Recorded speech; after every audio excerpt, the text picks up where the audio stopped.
Welcome to Lunch with the Lord. I'm Pastor Mark, and we are in Galatians, and we are looking at Galatians chapter 6, starting at verse 13. But before we begin this study, we're looking at Jeremiah chapter 15, verse 16, our theme verse for Lunch with the Lord.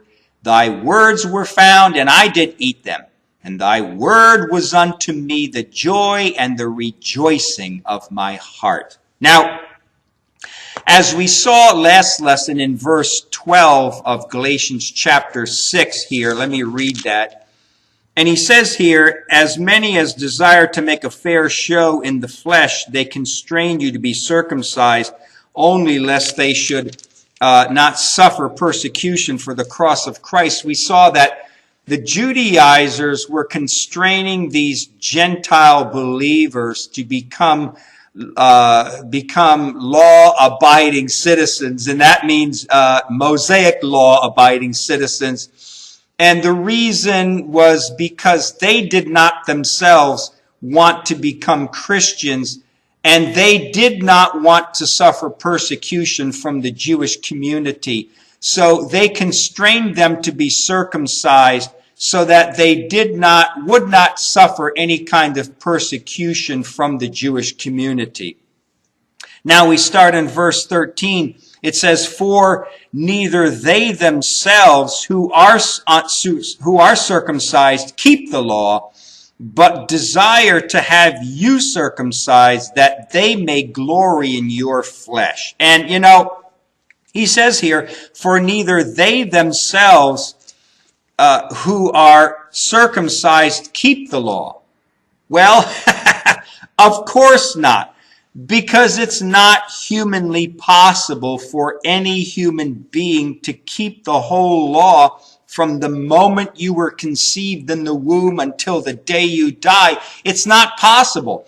And that's what I've been saying here throughout this whole letter of Paul to the Galatians, is that it's not possible for any human being ever to keep the law of Moses.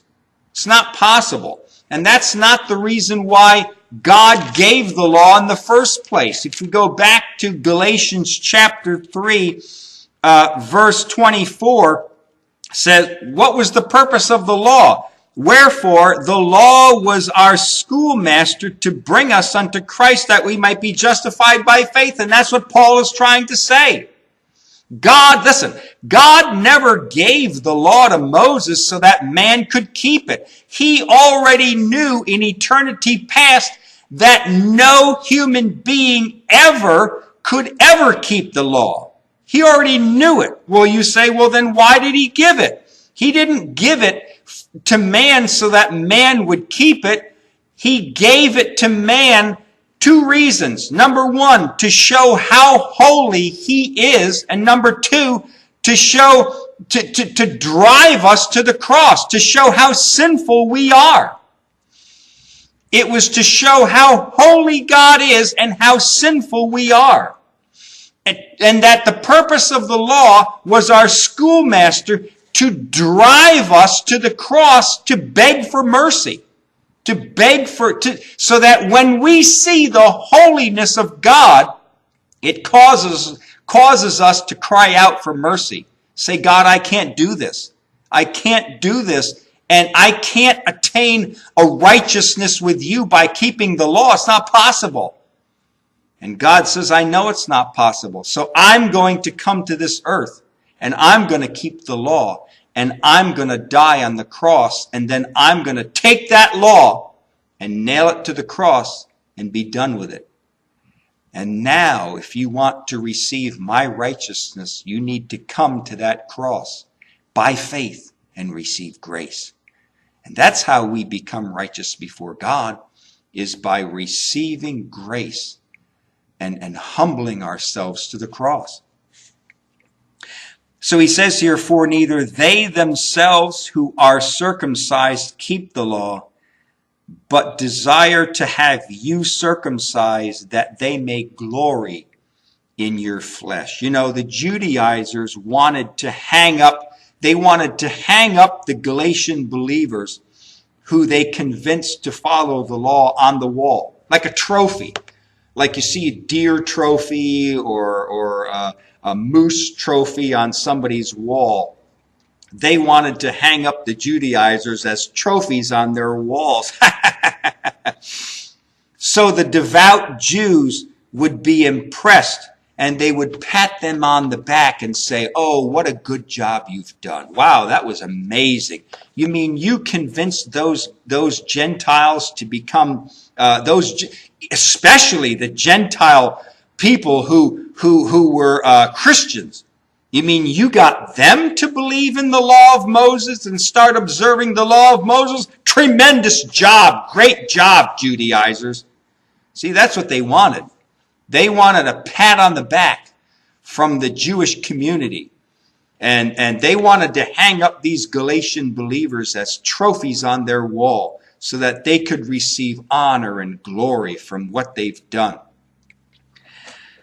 That's what he says here. But they desire to have you circumcised. Why? That they may glory in your flesh. They wanted to receive glory and honor. Well, it wasn't glory and honor from God, that's for sure. It would be glory and honor from the Jewish community, but not from God. You know, Christians can also be guilty of the same thing. They want to receive glory for encouraging a brother or a sister to pray more, or to go to Bible school, or to lead worship, or to teach in Sunday school. Don't fall into this same trap. Oh, it was because of me that person is teaching Sunday school. Oh, they don't. The Christian wouldn't show that on the outside, but that's kind of how they feel on the inside. Yeah, I know. There's always a temptation in us to want to glory in someone else's flesh, right? Oh, if it wasn't for me, that person would have never gone to Bible school. That person wouldn't be preaching the gospel if I hadn't witnessed to them. Oh, there's this temptation to want to glory in another person's life. It's there. You know it. I know it too. It's true. And it's a temptation that we're involved with today too. Yep, that's true. It just isn't the Judaizers who were glorying in the flesh of those Galatian believers. Oh no, it's today, right here today. We can glory. Oh, that person is a prayer warrior because I encouraged them. I encouraged them to pray and I gave them books to read and they became a prayer warrior, right? Now, I'm not saying that you should hold back and refrain from witnessing or hold back and refrain from giving people. No. It all deals with the heart. All deals with the heart. Yes, you and I, we should still continue to encourage people to pray and to go to Bible school and to teach Sunday school and lead song worship team and that kind of thing. We should do that. But the difference is, don't allow your heart to start glorying in that. Okay?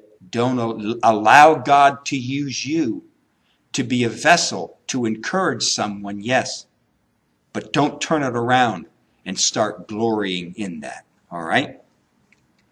Always remember 1 Corinthians chapter 3, verses 5 through 7. Who then is Paul and who is Apollos, but ministers of whom you believed, even as the Lord gave to every man? I have planted, Apollos watered, but God gave the increase. So then, neither is he that plants anything, neither he that waters, but God gives the growth. You're a planter, you're a waterer, but God gets all the glory. That person is on that stage preaching. You planted the seed, but they're there because of God, not you. God used you as a vessel, but not you. Don't you glory in that. Don't get tempted in that. And then in John chapter 15, verse 5, Jesus said, I am the vine, you are the branches. He that abides in me, and I in him, the same brings forth much fruit. What's the next part of the verse? For without me, ye can do nothing. Without me, you can do nothing. All right? You know, we need that in our life. We need to be humbled as Christians. We need to be humbled to the cross of Christ and say, God, I'm just a vessel today. Just use me today for your glory. And in your heart, that's what you want. You want God to be glorified, not you. And don't turn a good thing into a bad thing by you gloating and glorying in what someone else has become because of you. You trust God and you give him the glory. Now, in verse 14, Paul says, But God forbid that I should glory, save in the cross of our Lord Jesus Christ, by whom the world is crucified unto me, and I unto the world. But he says here, but God forbid that I should glory, save in the cross of our Lord Jesus Christ.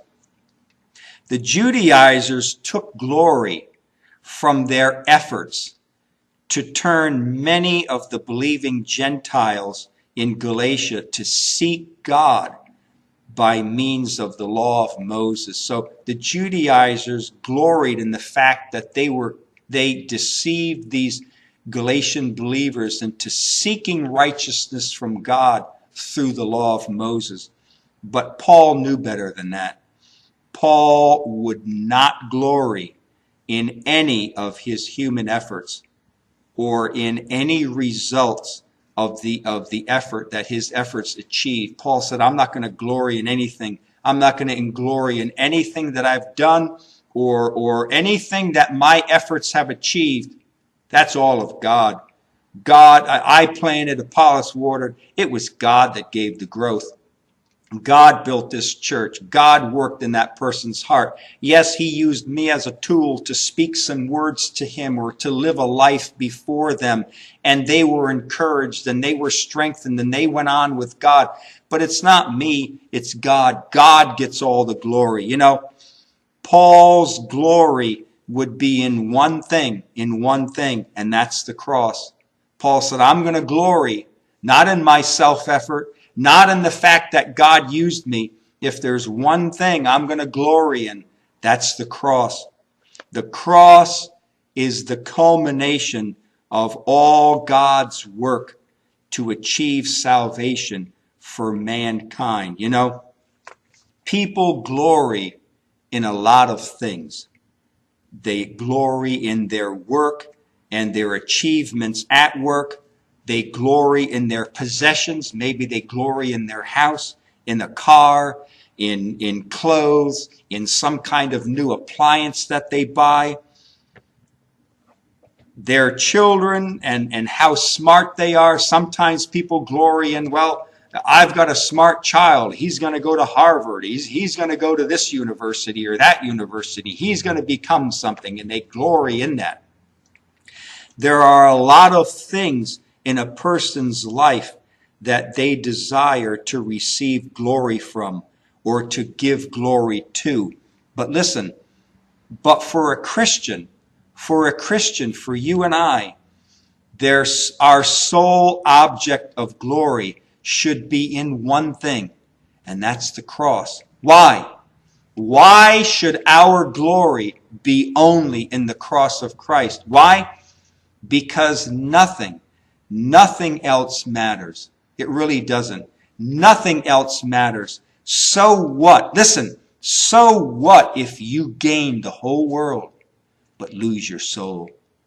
What if you gain that university? What if you gain that new appliance? What if you gain that new car, that new house, that new job? So what if you gain that? but you lose your own soul. What glory is it in that, to stand before God on the judgment day and to know that your whole life was consumed in gaining things from this world, and now that world is gone. It's gone. And you lived your life as a waste of time on this earth. That's it. As Christians, our one and only glory is to glory in the cross of Christ, and that's it. Nothing else matters. Without the cross, no one has hope. Without the cross, not one single person has any hope. And Paul said, if I glory in anything, I'm going to glory in the cross of Christ. Nothing else matters in this world. We're going to finish verse 14. I got some tremendous things to say here in that last part of this verse. So make sure you watch the next lesson, all right? Until next lesson, walk with the Lord. I know he walks with you.